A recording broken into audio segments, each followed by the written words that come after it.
아이가 아플 때 약이 쓰다면서 먹지 않으면 하는 말이 있습니다. 달다. 아이는 달다고 하니까 그 약을 먹는데요. 그 약이 단맛입니다. 그런데 삼킬 때쯤 되면 겉에 있던 단맛은 녹고요. 쓴맛으로 바뀝니다. 이때 아이가 이런 인생 경험을 말합니다. 단맛, 쓴맛 다 봤다? 아이는 약을 먹으면서 인생의 단맛과 쓴맛을 경험합니다. 우리는 아이가 아프면 성장한다, 아프면서 성장한다 이런 말을 듣는데 왜 아프면서 성장하는가? 인생의 단맛과 쓴맛을 함께 경험하기 때문은 아닐까? 이런 생각도 해보았습니다. 성경을 보면 단맛과 쓴맛의 이야기가 나오는데요. 홍해를 건너고 이스라엘은 광야길에서 물을 기대합니다. 사흘길을 가다가 마라에서 물을 만나는데 그 물이 먹을 수 없는 쓴물입니다. 홍해 이전에는 이스라엘 백성이 하나님의 구원과 은혜를 경험했는데 홍해 이후부터는 구원받은 그들이 어떻게 살아야 하는가 광야에서 배우게 하시는데요. 여기에서 그들이 제일 먼저 만나는 게 마라의 쓴물입니다. 하나님은 마라의 쓴물을 단물로 바꾸시면서 자신을 치료하시는 하나님이라고 드러내십니다. 그러면 우리는 이제 이 사건을 이렇게 이해할 수 있습니다. 하나님은 우리를 어떻게 치료하시는가? 또 하나님은 우리의 무엇을 치료하시는가? 마라의 쓴물 사건에서 보여주고 계십니다. 이스라엘 백성은 홍해를 건너고 광야에서 사흘길을 가는데요. 목이 마를 때 물을 발견하고 마실 수 없는 쓴물일 때 삶의 문제, 갈등에 직면합니다. 어려움을 만날 때 이스라엘 백성들이 지도자 모세를 원망합니다. 우리가 문제를 만날 때를 보면 먼저 나오는 게 불평, 원망, 감정일 수 있습니다. 문제는 모세가 하나님께 기도할 때 길이 열리는데요. 모세가 하나님께 기도할 때 하나님이 말씀합니다. 그에게 한 나무를 가리키시니 그가 물에 던지니 물이 달게 되었더라. 하나님은 모세에게 나무를 가리키고 그 나무를 쓴 물에 던지라고 하시는데요. 쓴 물은 갈등의 현장이라고 할 수 있습니다. 모세가 문제가 있는 그 현장에 하나님이 가리키신 그 나무를 던질 때 그 현장의 쓴물이 단물이 됩니다. 그러면 쓴물이 무엇을 의미하는가? 쓴물은 마실 수 없는 물이고요. 기대가 무너진 삶의 현장이라고 할 수 있습니다. 이 쓴물을 우리는 살면서 자꾸 만나게 됩니다. 그러면 단물은 무엇을 의미하는가? 단물은 마실 수 있는 물이고 현장의 문제를 극복하게 하는 생명수입니다. 마실 수 없는 쓴물이 어떻게 마실 수 있는 단물이 되는가? 그 전환점이 하나님이 가리키신 한 나무를 그 현장에 던질 때입니다. 여기서 하나님은 자신을 치료하시는 하나님으로 드러냅니다. 치료하시는 하나님을 드러내는 이 기사에서 모세가 쓴물에 던진 한 나무는 무엇인가? 이 나무를 통해서 치료하시는 하나님이 드러나는데요. 성경에서 치료하시는 하나님을 이사야는 이렇게 예언합니다. 그가 찔림은 우리의 허물 때문이요 그가 상함은 우리의 죄악 때문이라. 그가 징계를 받음으로 우리는 평화를 누리고 그가 채찍에 맞음으로 우리는 나음을 받았도다. 평화를 누린다, 나음을 받았다. 예수님이 감당하신 십자가 사건입니다. 그러면 서로 연결하면 이렇게 이해할 수 있습니다. 인생은 예수님이 십자가에서 회복하시고 치유하셨는데 마라의 쓴물에 던진 그 한 나무는 영적으로 십자가를 의미한다는 겁니다. 광야에서 물이 없다는 것은 인생이 메마르고 드라이해졌다는 것인데요. 그 현장에 십자가가 적용이 되니까 우리 인생의 쓴물이 단물로 바뀐다. 여기에서 하나님은 치료하시는 하나님을 드러내십니다. 인생의 쓴물을 만날 때 그 현장에 십자가를 적용하라. 하나님이 이스라엘 백성에게 광야에서 가르쳐준 중요한 메시지입니다. 인생의 문제에 십자가를 가장 잘 적용한 사람이 바울입니다. 바울은 삶의 현장에서 어려움을 만날 때 십자가를 적용하면서 그는 간증을 합니다. 십자가의 도가 멸망하는 자들에게는 미련한 것이요 구원을 받은 우리에게는 하나님의 능력이라. 우리는 보통 십자가를 죽음, 고난으로 생각하는데 바울은 십자가는 하나님의 능력이라고 말씀합니다. 저도 십자가를 고난으로 많이 생각해 왔는데 지금은 생각을 좀 바꾸려고 합니다. 십자가는 생명이고 회복의 과정입니다. 청년 시절 주일학교 교사로 섬겼는데요. 그때 나에게 주일학교 교사는 거룩한 십자가였습니다. 예배 전에 준비하는 시간이 많았습니다. 거의 매주 새로운 율동을 한 곡씩 예배 시간마다 배워서 가르쳐 주었습니다. 때로는 버거웠는데 지금 생각해 보니까 나를 훈련하고 성장시키는 과정이었습니다. 그때는 율동을 많이 배웠다고 생각했는데 지금 그때를 생각하니까 한 영혼에 대한 책임감을 하나님이 주셨습니다. 현장의 수고에서 직면해야 하는 삶의 습관에도 많은 도움을 주셨습니다. 그때는 고난이지만 지나놓고 보면 그 고난은 나의 삶을 성장시키고 또 문제를 직면할 때 하나님의 능력을 경험하는 선물이었습니다. 목회를 하면서 가장 큰 십자가 중에 하나가 새벽 예배일 수 있습니다. 일어나기 힘들고 매일 전하는 말씀도 쉽지만은 않습니다. 교회 개척을 하고 새벽을 깨워왔는데요. 제가 깨달은 게 하나 있습니다. 내가 새벽을 지킨 것 같지만 새벽이 나를 지켜주었다. 새벽 예배가 나를 지켜주었다 하는 고백입니다. 새벽 예배 십자가를 감당하면서 기도하게 되었고요. 말씀을 준비하는 시간이 새벽입니다.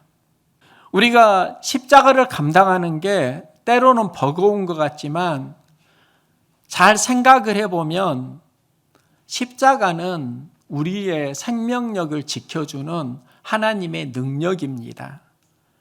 바울이 이 간증을 하고 있다고요. 멸망하는 자들은 십자가를 미련한 것이라고 말하고요. 즉 불신의 눈으로 보면 십자가는 어리석고 미련한 것이지만 바울이 십자가를 경험하면서 십자가야말로 구원을 이루는 하나님의 능력이구나. 바울은 깨달았다는 겁니다. 나는 주님 주시는 감동이 있으면 내 힘으로 최선을 다했다. 이런 생각을 해보았습니다. 내가 최선을 다하고 안 되는 일이 있으면 기도했고요. 하나님께서 그 기도를 들으시고 많은 능력과 기적을 행하기도 하셨습니다.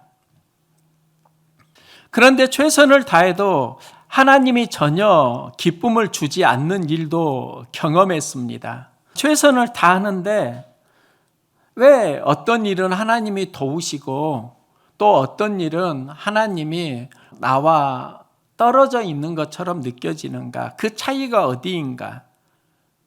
그 차이가 무엇인가? 이제 알았습니다. 내가 최선을 다하는 그 일이 십자가를 감당하는 일인가 아닌가의 차이라는 겁니다. 십자가를 감당하면서 하나님께 최선을 다하면 하나님은 능력을 주시고요. 이런 경험을 많이 했습니다. 교회 개척부터 지금까지 수많은 문제가 있었는데 십자가를 적용하면 하나님은 이길 힘과 능력을 주셨고요. 또 그 일을 통해서 나의 삶을 치료 회복하시는 걸 많이 경험했습니다. 그런데 십자가를 적용하지 않는 나의 최선은 나를 방황하게 만들 수도 있었고 무능하게 메마르게 만들기도 했습니다. 우리의 최선에 십자가가 있느냐 없느냐가 참 중요하다는 겁니다. 하나님이 이스라엘 백성에게 주신 첫 번째 훈련이 무엇인가? 인생의 쓴물을 만날 때 그 현장에 십자가를 적용하라는 겁니다. 그러면 내가 너 치료해 줄게. 내가 너 회복해 줄게. 이 약속을 하시는 겁니다. 십자가를 적용하면 하나님이 우리에게 주시는 은혜가 있습니다. 부정적 감정을 긍정적 감정으로 회복시키십니다. 이스라엘 백성은 쓴물을 만날 때 지도자 모세를 원망합니다. 이스라엘 백성의 원망 감정은 오늘날 살아가는 우리들의 감정이기도 합니다. 모세는 그 현장에 십자가를 적용하면서 쓴물이 단물로 바뀌어지고요. 여기에서 이스라엘 백성은 원망 감정이 은혜의 감정으로 새로워집니다. 삶을 무너뜨리는 건 상황이 아니라 그 상황에서 찾아오는 부정적 감정인 경우가 참 많이 있습니다. 우리가 싸워야 되는 건 내 안에 있는 부정적 감정과의 영적 전쟁입니다. 성경에 보면 최초의 살인자가 가인인데요. 그가 동생 아벨을 돌로 쳐서 죽입니다. 그때 그가 품은 감정이 분내는 감정입니다. 가인과 아벨이 함께 하나님께 제사를 드렸습니다. 하나님이 아벨과 그 제물은 연납하시는데 그 제사는 연납하시는데 가인과 그의 제물은 받지 않으십니다. 이때 가인이 몹시 분해합니다. 이 분한 감정을 그가 극복하지 못하니까 아벨을 돌로 쳐서 죽이는데요. 이런 설정도 가능합니다. 가인은 자신의 제사가 하나님께 연락되지 않으니까 몹시 슬퍼합니다. 동생 아벨의 제사는 하나님이 받으십니다. 그러면 가인은 아벨에게 가서 너는 어떻게 예배를 드렸어? 어떻게 제사를 드렸어? 물어보고 배울 수도 있습니다. 그러면 가인은 하나님이 받으시는 더 좋은 제사를 드리는 성장을 할 수도 있습니다. 그는 살인자가 아니라 예배자가 됩니다. 우리가 사건을 만날 때 찾아오는 감정을 어떻게 적용하느냐에 따라서 삶은 새로운 길을 만들어 가는데요. 예수님도 십자가에서 감정의 문제를 직면합니다. 수많은 사람들이 예수님을 조롱합니다. 내가 너를 구원하여 십자가에서 내려오라. 희롱하며 말하되 남은 구원하였으되 자신은 구원할 수 없도다.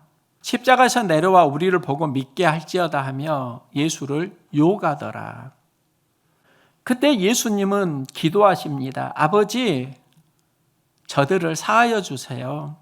저들은 자기들이 하는 것을 알지 못함이니이다. 우리는 마음이 상하면 아버지, 저들이 나를 십자가에 못 박고 지금 욕하고 있어요. 온수를 갚아 주시옵소서.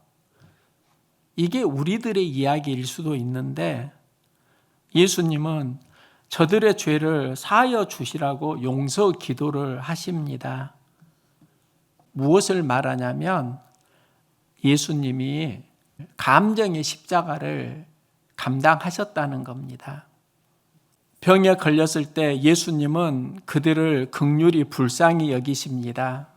인류를 구원하실 때 하나님이 세상을 이처럼 사랑하사 독생자를 주셨으니 이는 저를 믿는 자마다 멸망하지 않고 영생을 얻게 하려 하심이라. 하나님의 구원사에게 출발이 사랑하사입니다.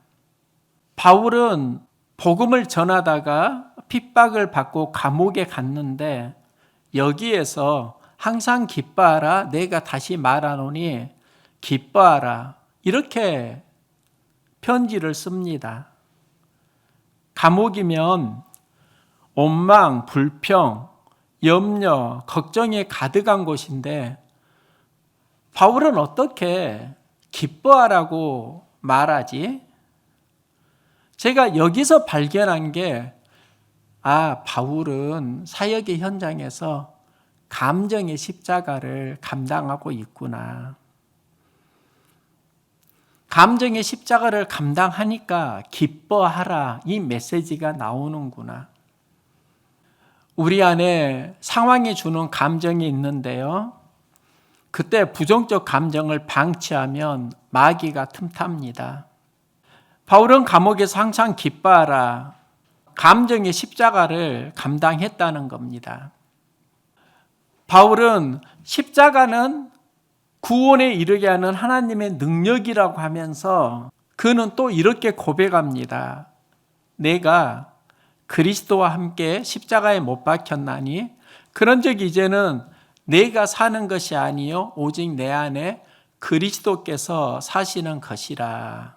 이제 내가 육체 가운데 사는 것은 나를 사랑하사 나를 위하여 자기 자신을 버리신 하나님의 아들을 믿는 믿음 안에서 사는 것이라.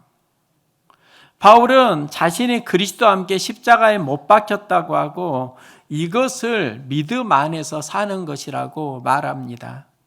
두 가지의 십자가가 있는데 제1의 십자가는 예수님이 지신 십자가이고 구원과 은혜를 누립니다. 그런데 바울은 제2의 십자가가 있습니다.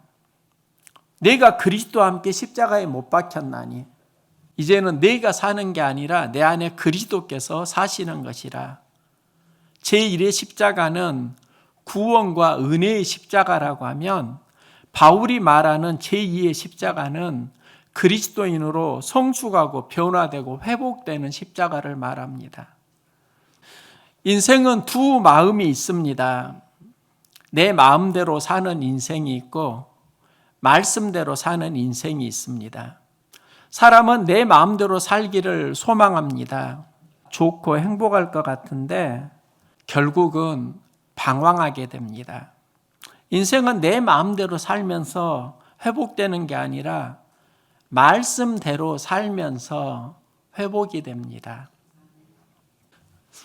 인생에는 힘든 시간도 있고 또 즐겁고 행복한 시간도 있습니다.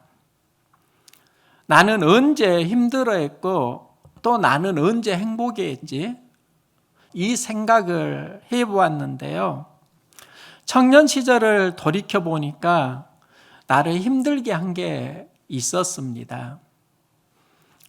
교회에서 교사로 섬기고 또 교회 안에서 찬양을 인도하기도 하고 그런데요. 내성적이고 대인 공포증, 무대 공포증이 굉장히 심했습니다. 청년 시절에 소리엘 찬양 집회가 있어서 갔는데요. 찬양이 무르익을 때 청중을 무대로 초대해서 찬양하는 시간이 있었습니다.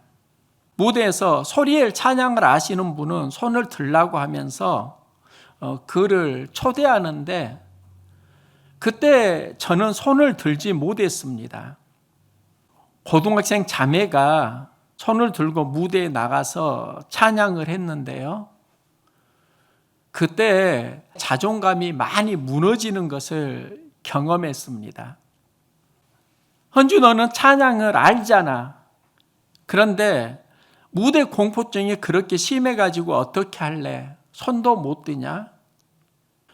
무대가 두려워서 손을 안 든 건 내 마음대로의 선택이었는데 그게 나를 도리어 많이 힘들게 했습니다.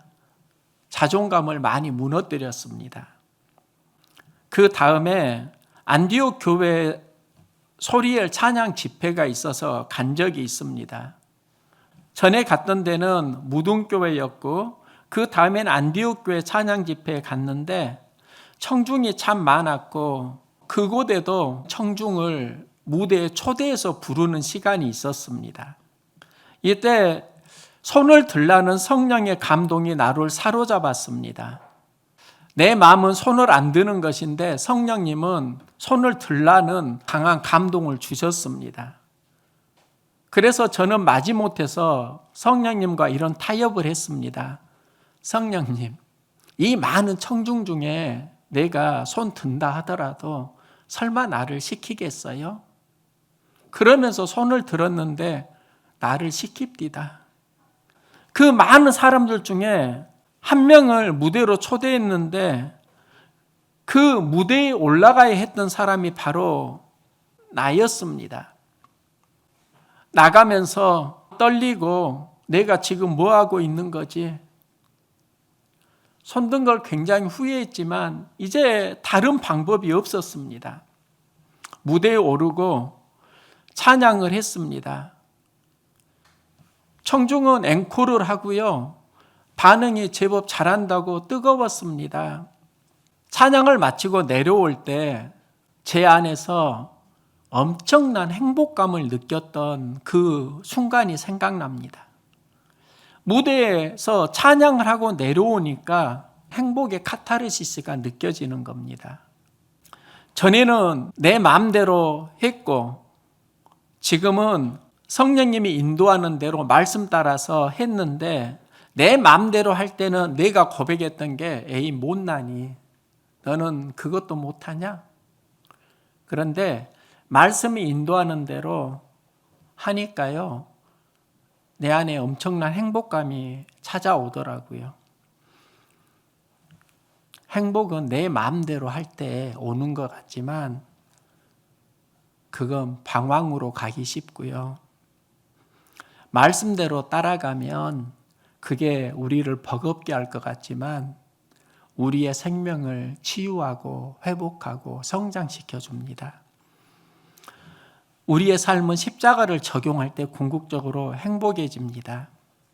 인생이 쓴물을 만날 때 하나님께서는 그 쓴물을 단물로 바꾸시고 아픈 우리의 마음을 치료, 회복하기를 원하십니다. 그때 하나님의 방법이 있는데 그게 바로 십자가를 적용하라는 겁니다. 하나님은 십자가를 적용하면 우리를 치료해 주시는데 그러면 십자가를 적용한다는 게 구체적으로 무엇인가? 나 여호와의 말을 들어 순종하고 내가 보기에 의를 행하며 내 계명에 귀를 기울이며 내 모든 규례를 지키면 나는 너희를 치료하는 여호와임이라. 이렇게 말씀합니다. 일상에서 십자가를 적용한다는 건 하나님 말씀을 듣고 순종하는 겁니다. 십자가는 말씀에 순종하는 겁니다. 내가 보기에 의를 행하고 우리는 내가 생각하는 의가 있습니다. 그런데 하나님은 너의 의로 살지 말고 하나님의 생각하는 의로 살라고 합니다. 그 의가 십자가의 의입니다. 예수님은 십자가에서 우리의 죄를 사하셨고 예수님을 믿으면 예수님을 통해서 죄가 사해지고 하나님 앞에 의로워집니다. 내 의로 사는 게 아니라 예수 그리스도의 의로 사는 겁니다. 계명의 귀를 기울이라고 합니다.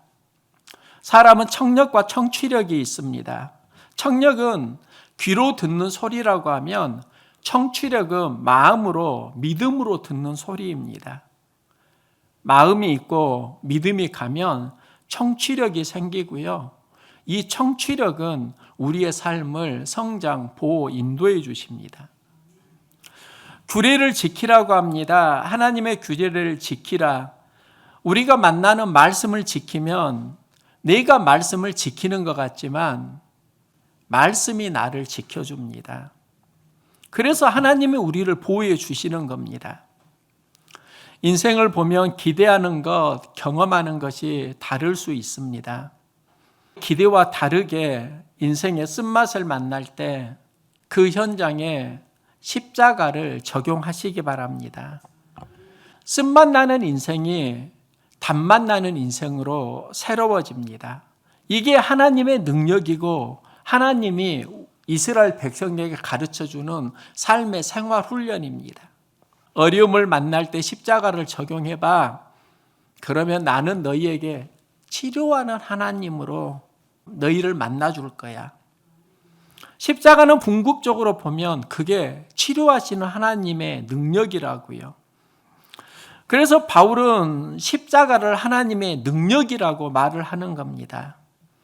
살면서 힘들고 버거운 일 참 많이 있더라고요. 그 힘들고 버거운 일이 삶을 성장시키기도 하고 때로는 걸림돌로 힘들게 하기도 합니다. 그 힘들고 버거운 일은 언제 우리에게 성장이 되고 치유가 되고 회복이 되는가? 하나님은 말씀합니다. 그 현장에 내가 가리키는 한 나무를 집어 던져라. 그 나무가 쓴물을 단물로 바꾸는 치료의 능력이 있는데 그 치료의 능력이 바로 십자가를 적용하라입니다. 인생의 쓴맛이 나를 힘들게 할 때 단맛으로 치료하시는 하나님을 경험하기를 원하시나요? 그러면은 그 현장에 십자가를 적용하시기 바랍니다. 십자가를 감당하면서 치료하시는 하나님을 만날 수 있기를 소망합니다.